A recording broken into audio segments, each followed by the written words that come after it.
Olá pessoal, vamos agora retomar a nossa programação preparatória aí da SpaceX do Enem. O assunto trabalhado vai ser demografia, população mundial e brasileira. Essa aula nós temos questões dos concursos do Enem e da SpaceX. Vamos trabalhar as questões dentro dos conteúdos já trabalhados nas aulas sobre população brasileira e mundial.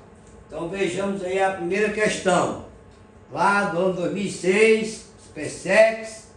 Aí nós temos as seguintes colocações. Primeiro, a dinâmica demográfica brasileira registrou sensíveis mudanças ao longo do século XX. Ou seja, durante o século passado nós tivemos um crescimento demográfico dentro do contexto das condições que nós temos no país em relação a natalidade e mortalidade. Ou seja, o comportamento dessas duas taxas vai implicar no crescimento vegetativo.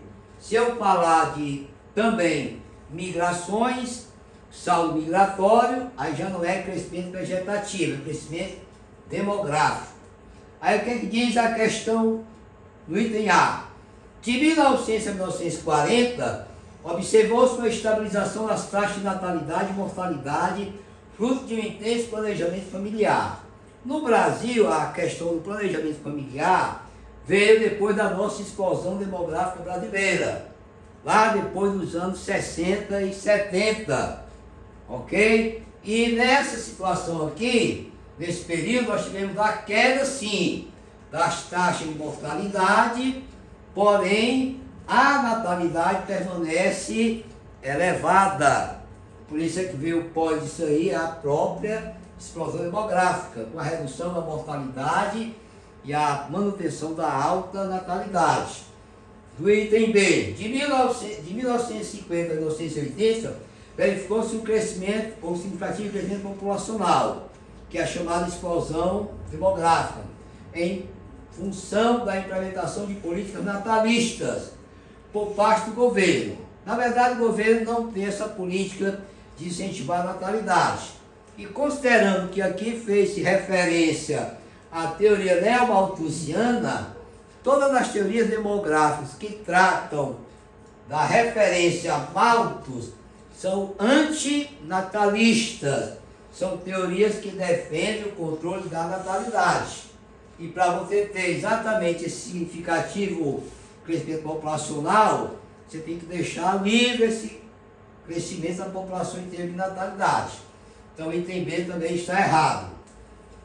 C. O declínio do crescimento vegetativo a partir dos anos 80, pós-urbanização, deve-se, entre outros fatores, à intensa urbanização, a grande massa de população nas cidades vão ter acesso a mais informações do que o país quando era rural. E também a mulher estando aí conquistando vaga no mercado de trabalho, não tem condições satisfatórias, você tem uma família numerosa. Então a opção correta é a letra C.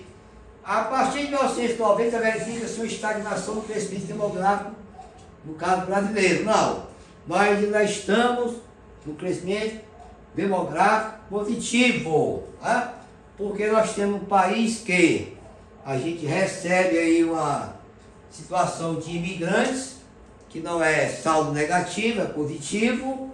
E segundo, nessa época aqui, nós vamos ter exatamente um crescimento acelerado ainda por conta das altas taxas de natalidade. Mesmo que a mortalidade caia, nós estamos hoje em 2026 e o Brasil cresce a quase 0,7% ao ano. Ou seja, nem agora está havendo estagnação, que dirá nos anos 90, quando a taxa era maior, o crescimento era mais acelerado que atualmente. E o item é, a queda verificada no crescimento vegetativo a partir da década de 1980 explica-se fundamentalmente pelo declínio da taxa de mortalidade. Para mim ter esse decréscimo aqui, essa queda, você vai ter o quê? Uma redução da natalidade. Então, para mim estar um crescimento menor, cada vez menor, além disso aqui ter sofrido uma queda, eu também tenho que ter uma queda na taxa de natalidade, porque se ela continuar elevada, esse crescimento aqui vai ser acelerado e não uma queda. Então a opção correta é a letra C. Questão 2. Que diz a questão 2? 2006. Com relação à estrutura ocupacional da população brasileira, ou seja, a população que trabalha, a população economicamente ativa, lá nos setores primário, secundário, terciário, quaternário e o setor quinário. São 5 setores na nossa economia. O quaternário e o quinário tem 1% da população economicamente ativa, o setor agrícola tem aproximadamente 15%, o industrial aproximadamente 20%, e os 64% ou 65% fica com o setor que mais emprega e que está hipertrofiado, que é o nosso setor terciário. Aí diz assim, o item A: o aumento da população feminina no mercado de trabalho brasileiro explica-se pela redução dos índices de masculinidade, isto é, pela redução crescente da população masculina em relação à população feminina. Você está errado.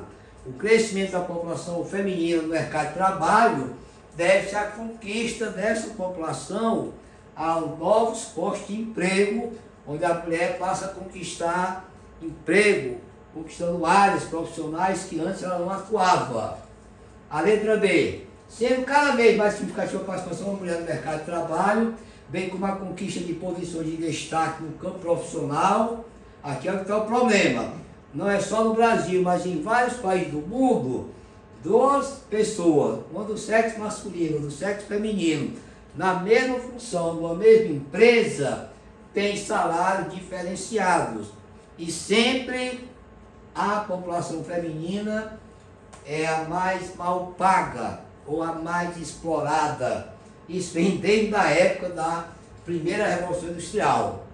O mundo se moderniza, mas não se conscientiza da importância do profissional como profissional, e não profissional pelo sexo, que isso aí não vai dizer coisa nenhuma, que vale a competência, o preparo, e não estar na parcela feminina ou na parcela masculina. A letra C: embora a população masculina possua maior participação da população economicamente ativa, observa-se a menor presença quantitativa masculina na população brasileira, haja vista a menor quantidade de indivíduos nesse segmento. Esse é o item correto. Tá? Agora o item D. O que diz o item D? A maior participação feminina no mercado de trabalho em relação à participação masculina indica a eliminação de preconceito e discriminação social contra a mulher, qual deixou de ser vista como subalterna em relação ao homem. Essa questão do preconceito não foi ainda superada. Infelizmente, não é só da sociedade brasileira, são de várias nações do mundo, existe essa situação que não é correta, mas deve justificar o interesse de alguém também. E a letra D. A letra E. A partir do último censo demográfico, a questão aqui é 2006, então o último censo foi 2000 e 2001. 2010 já não entra aqui.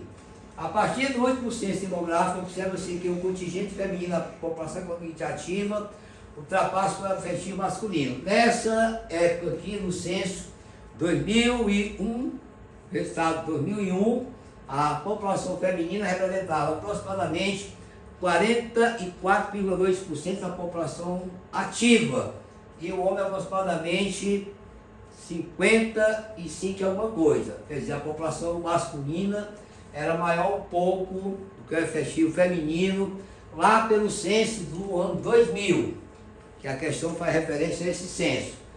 Então a questão 2, letra C. A terceira também é da SpaceX. Questão sobre também população que trabalha. O estudo da exclusão da população economicamente ativa de um país é de fundamental importância, uma vez que ele fornece parâmetros para avaliação de sua economia e de suas transformações no decorrer do tempo, servindo inclusive para fins de planejamento econômico e social. Considerando a estrutura ocupacional no Brasil, segundo os setores das atividades econômicas, podemos afirmar que, primeiro item, a grande concentração populacional no setor terciário da economia resulta, entre outros fatores, da difusão de novas tecnologias no setor secundário. Essas tecnologias vão liberar mão de obra para o setor terciário, as quais liberam essa mão de obra e contribuem para a diversificação do setor de serviços. Essa é a opção correta. Lembrando que no Brasil, nosso setor terciário, ele está hipertrofiado. O setor primário não ocupa a mão de obra devida, é também em parte mecanizado, libera mão de obra, esse pessoal vem para a cidade, não tem qualificação para atuar na atividade industrial e escapa lá no setor terciário e compõe uma parte da população chamada de economia informal. Então a opção correta, letra A. Então essa hipertrofia, ela é, digamos assim, o crescimento anormal, onde o setor terciário tem gente demais e a estrutura de produção do país não atende à demanda de mão de obra, porque a indústria para estar ampliando o seu parque industrial, gerando mais áreas no mercado de trabalho, mais empregos, e não faz. Então o setor terciário está concentrando tudo em um crescimento de forma normal, né? Até eu coloquei em sala que o meio ambiente urbano convive com a chamada macrocefalia urbana, que é a cidade que cresceu, que inchou e de forma desordenada, e o setor terciário com a hipertrofia. Então é o item correto. Apresenta que elevado contingente populacional no setor terciário da economia, tal qual ocorre nos países desenvolvidos, evidenciou a conjuntura socioeconômica semelhante aos países não. Né? Os países desenvolvidos têm um setor terciário gigante, mas não hipertrofiado. C. Devido à superpopulação relativa no campo, condicionada aos fatores como estrutura fundiária e a queda em produtividade agrícola, verifica-se a repetição do que ocorreu nas décadas de 60 e 70 com intenso êxodo rural. Primeiro, o Brasil não pode mais viver um intenso êxodo rural porque nós temos na cidade uma média de 85% da população do país. Nós só temos em média 15% do campo.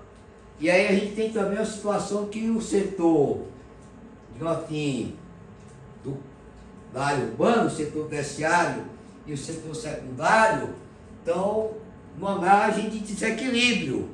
Mas aí a questão dessa superpopulação no campo, se você está com um país que está extremamente urbanizado, embora não tenha qualidade de vida nas cidades, você não pode ter essa situação aqui no campo. A letra D, a multiplicação de atividades agrícolas intensivas em capital e mão de obra e a significativa mudança na estrutura fundiária a partir da década de 90 tem contribuído para significativo incremento populacional no campo. No campo, com essas tecnologias, o campo vai diminuindo a população. Então não é incremento, é uma queda da quantidade de população no campo. O significativo aumento do percentual de trabalhadores no setor secundário da economia entre as décadas de 80 e 90 deve-se em grande parte ao avanço do processo de industrialização brasileira e da abertura comercial realizada nesse período. Primeiro, nessa situação aqui da abertura comercial, a gente vai ter, em termos, assim, o desenvolvimento do próprio setor terciário. Né? Então, a opção correta é a letra A.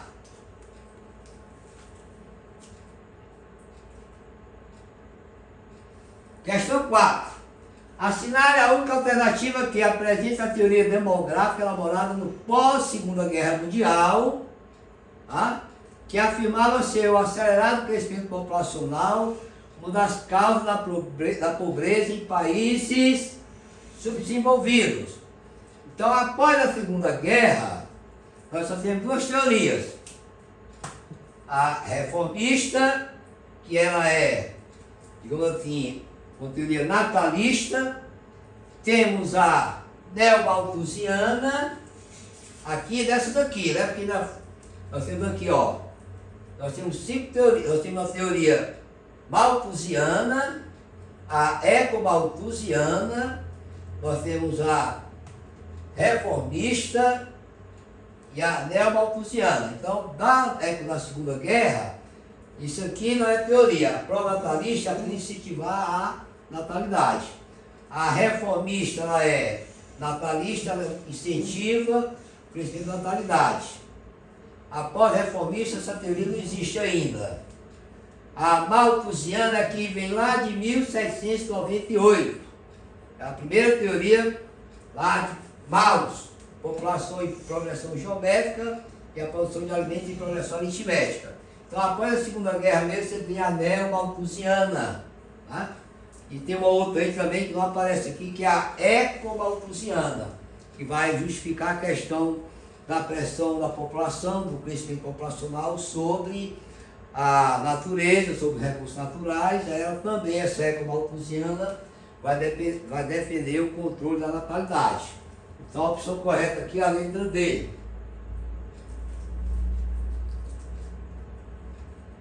Questão 5.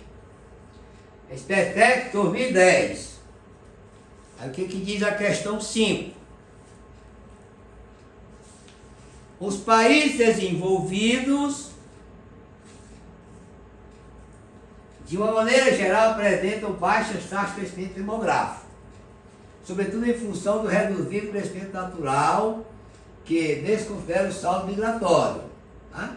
Com relação a esse país, é possível afirmar que, primeiro item A, apresentam taxa de fecundidade similar à maioria dos países subdesenvolvidos. Não. Nos países subdesenvolvidos, a própria natalidade elevada é já consequência de uma alta taxa de fecundidade. E que no caso aqui, você tem um país desenvolvido, essa taxa é cada vez menor. B. Permanece na primeira fase de transição demográfica, com baixa taxa de mortalidade e natalidade. Aqui os países desenvolvidos já concluíram a transição. Né? Primeira, tem países subdesenvolvidos que já passou por ela. O Brasil, que é emergente, já está finalizando. Letra C. Apresenta taxa de fecundidade acima da taxa de reposição. Eu expliquei em uma das aulas sobre população que para a população não crescer de forma negativa, o país não tem que repor a população, a taxa de fecundidade é de 2,1 filhos. Por que 2,1? Porque 2 representa para substituir o pai e a mãe, e como nem todo casal tem filhos, e de repente mesmo que tenha, aquela criança não chega à idade adulta, então os estatísticos, quando criaram essa média de reposição, consideraram a média para 2,1 filhos por casal, para exatamente essa taxa de reposição não ser necessária se colocar em prática. Né? Aí aqui você tem exatamente essa taxa lá embaixo. Vivem o auge da transição demográfica, com elevadas taxas de mortalidade. Não tem lógica o país desenvolvido estar nesse patamar. Né? Para ele ter o crescimento nessa situação de transição, tanto a natalidade como a mortalidade declinaram. Letra E. A maior parte deles, dos desenvolvidos, apresentam taxa de crescimento populacional muito abaixo, ou muito baixa, inferior a 1%, ou até negativa, como acontece nos países que estão fazendo a reposição. Então a opção correta da 5 é a letra E.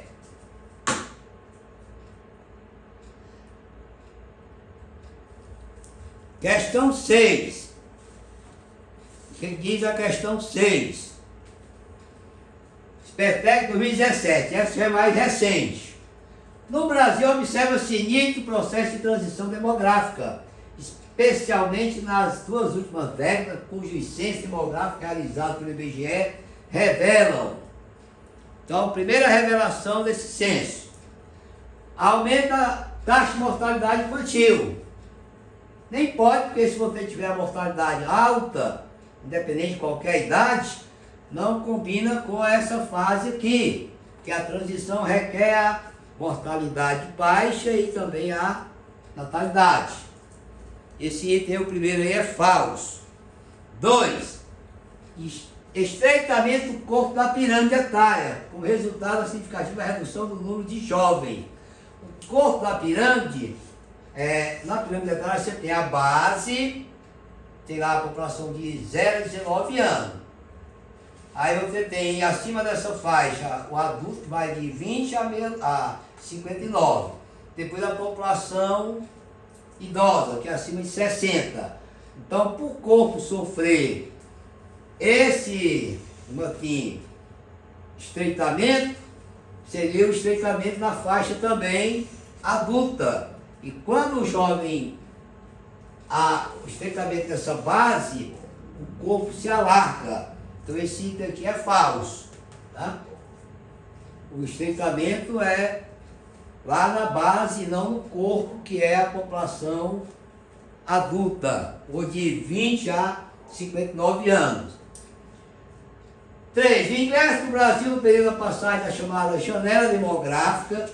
O que é a janela demográfica? É quando o país, a sua população economicamente ativa, o somatório de toda a população economicamente ativa, você pode contar a partir dos 15 anos até 64 ou 64, esse total tem que ser superior ao número de crianças e à população idosa. Então, quando você chega a essa condição, dessa população que trabalha, ser maior do que o somatório do total de crianças e dos idosos, nós entramos no chamado bônus demográfico ou janela demográfica.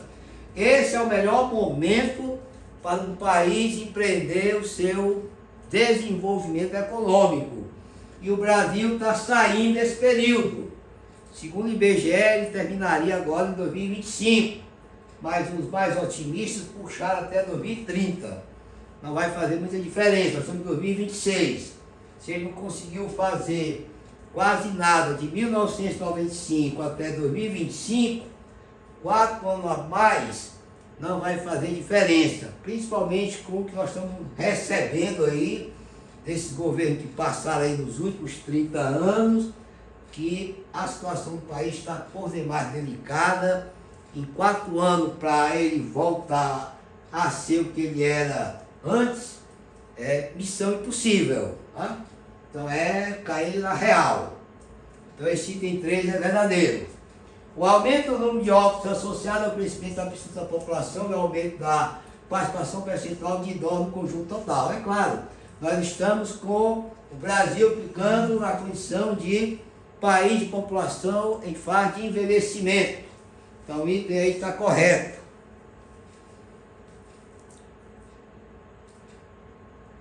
Então até agora só tem errado esses 2 primeiros. O 4. O aumento do número de óbitos, aí já ali já. Redução da fecundidade para nível inferior preconizado pela Organização das Nações Unidas.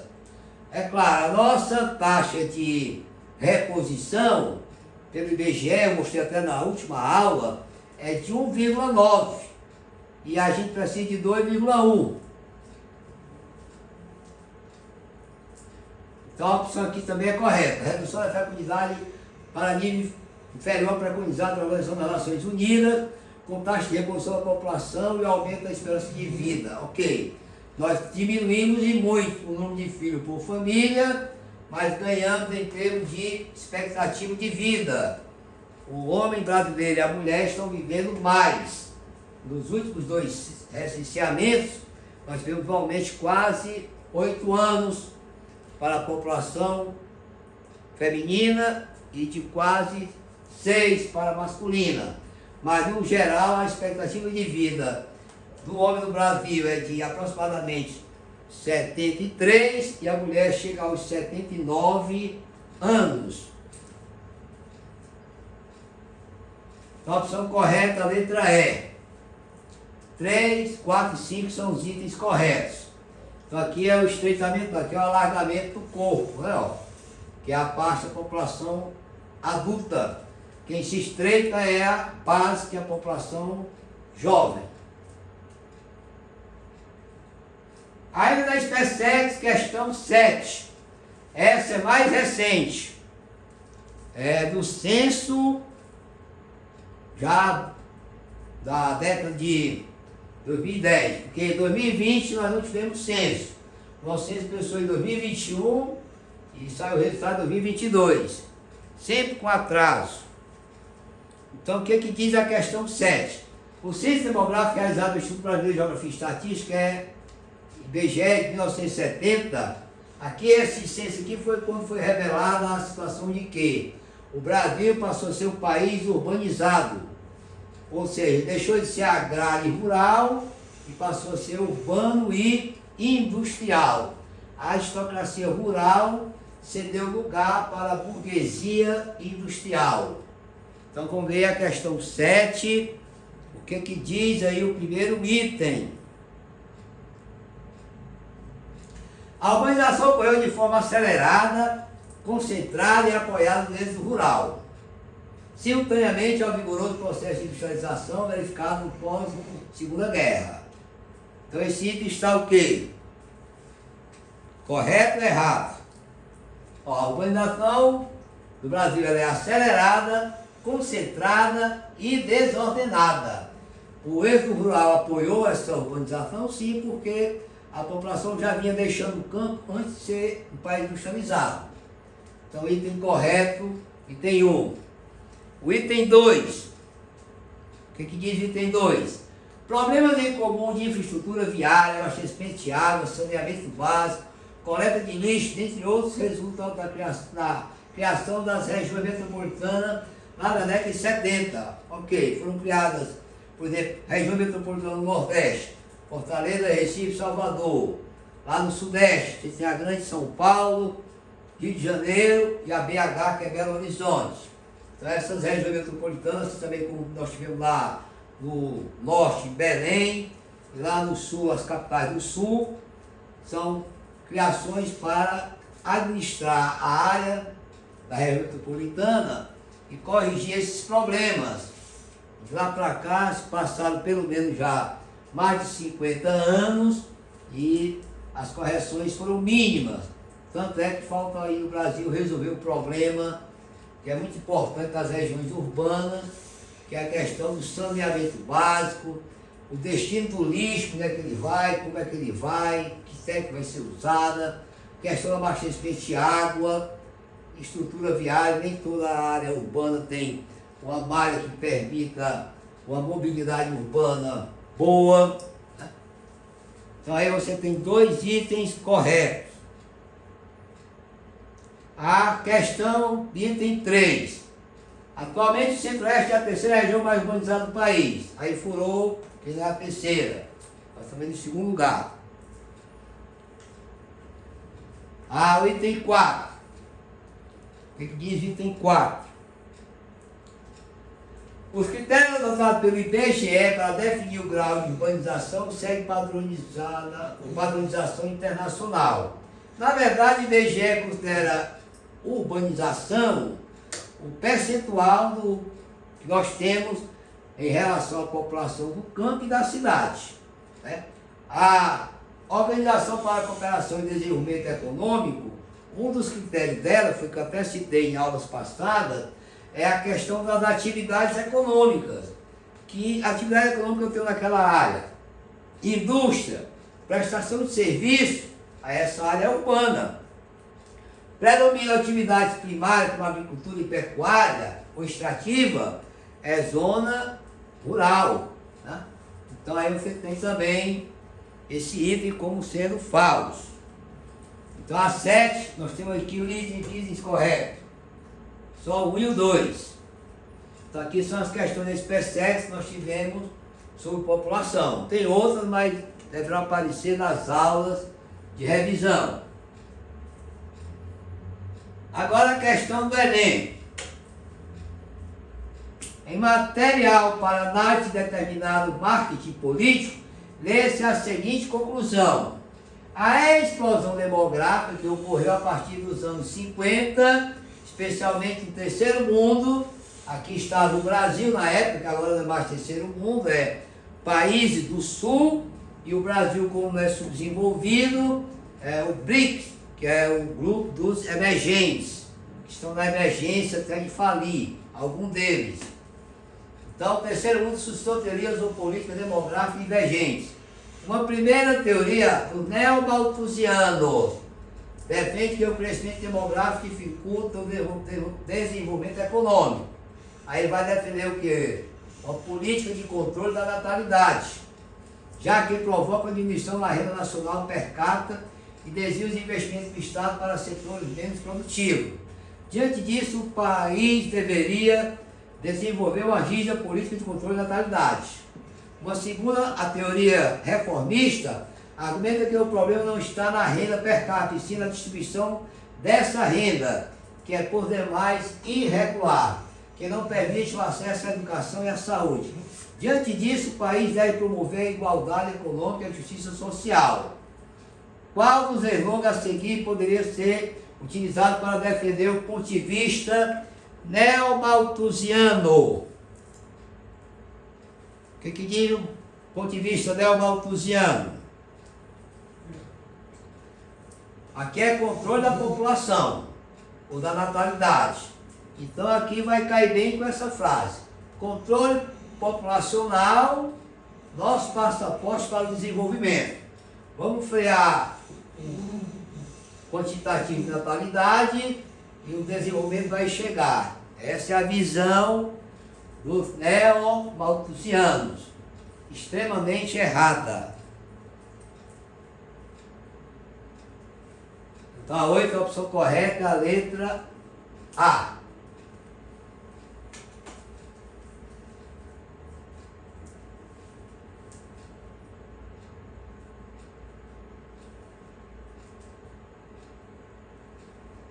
Questão 9, do Enem 2017. Aqui é a taxa média de crescimento anual da população brasileira. Até 2010, nós estávamos crescendo a 1,1%, ou 1,17%, que varia 1,8%. Não, 1,2%. Agora nós estamos crescendo, 2025, aproximadamente 0,7%. Então, para mim ter a redução desse crescimento, logicamente aí você vai ter a redução de dois parâmetros, natalidade e mortalidade. Aí diz assim, a alteração apresentada no gráfico a partir da década de 1960 reflete a redução do seguinte indicador populacional. Então, daqui para cá, essa queda vai repercutir em quê?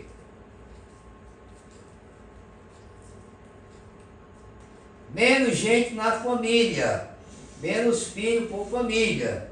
Que lá nos anos 40 no Brasil, a gente tinha exatamente uma média de 6 filhos por família.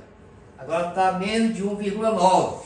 E a taxa para não ter reposição é 2,1. A questão 9, letra E. Família cada vez menos numerosa. E para finalizar, mais uma do Enem. Questão 10. A explosão demográfica que ocorreu a partir dos anos 50, especialmente no terceiro mundo, suscitou teorias ou políticas demográficas divergentes. Uma primeira teoria neomalthusiana, ou do neomalthusiano, defende que o crescimento demográfico dificulta o desenvolvimento econômico, já que provoca uma diminuição na renda nacional per capita e desvia os investimentos do Estado para setores menos produtivos. Diante disso, o país deveria desenvolver uma rígida política de controle da natalidade. Uma segunda teoria, a reformista, argumenta que o problema não está na renda per capita, e sim na distribuição irregular da renda, que não permite o acesso à educação e à saúde. Diante disso, o país deve promover a igualdade econômica e a justiça social. Qual dos slogans abaixo poderia ser utilizado para defender o ponto de vista dos reformistas.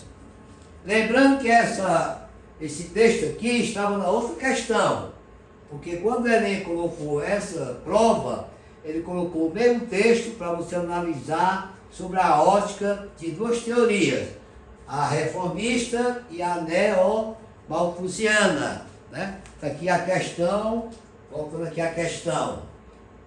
Pronto. Aí você está aí do ponto de vista neo-malthusiano. Aí é controle populacional, nosso passaporte para o desenvolvimento. Agora ele quer mesmo texto do ponto de vista exatamente dos reformistas. Aí a opção correta é o quê? Se tem distribuição de renda mais equilibrada, aí tem isso aqui, ó. Aí a família vai planejar sem sofrer pressões para fazer o controle. Então a opção correta é a letra B. Essa aqui não combina com a reformista.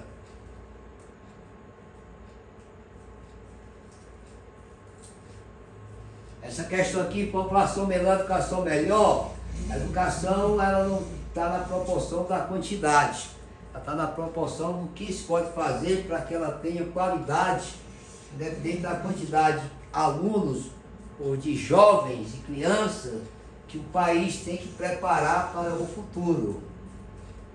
Dinheiro o país tem, agora para onde vai?